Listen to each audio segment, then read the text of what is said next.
Nuovi particolari emergono all'indomani della maxi operazione antidroga Bravi Ragazzi, condotta dai carabinieri dei comandi provinciali di Agrigento e Torino e che ha portato all'individuazione di un traffico internazionale di sostanze stupefacenti tra l'Albania e l'Italia e all'arresto di 24 persone tra Torino, Agrigento e Palermo.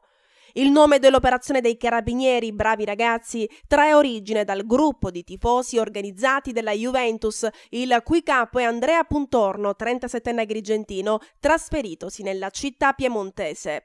Secondo gli inquirenti, Puntorno è da considerarsi l'uomo chiave nell'organizzazione delle spedizioni di droga da Torino ad Agrigento.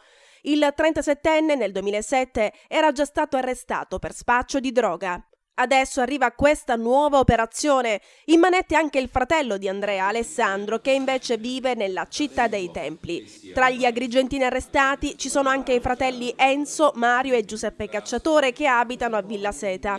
Chi a bordo dei barconi faceva arrivare la droga dall'Albania al porto di Bari invece era Emiliano Pernoci, cittadino albanese, residente a Torino, chiamato il Milanese.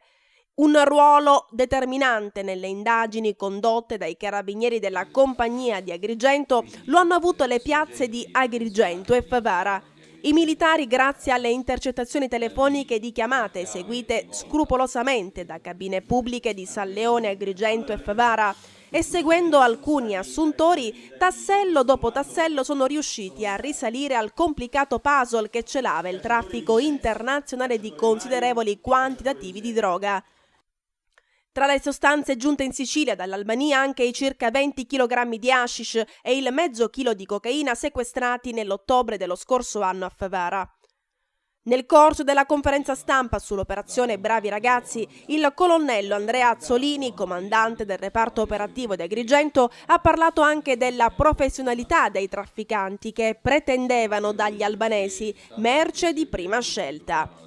In diversi casi le auto di lusso trasportate sulle bisarche dalla Sicilia al Piemonte erano il pagamento stesso dello stupefacente.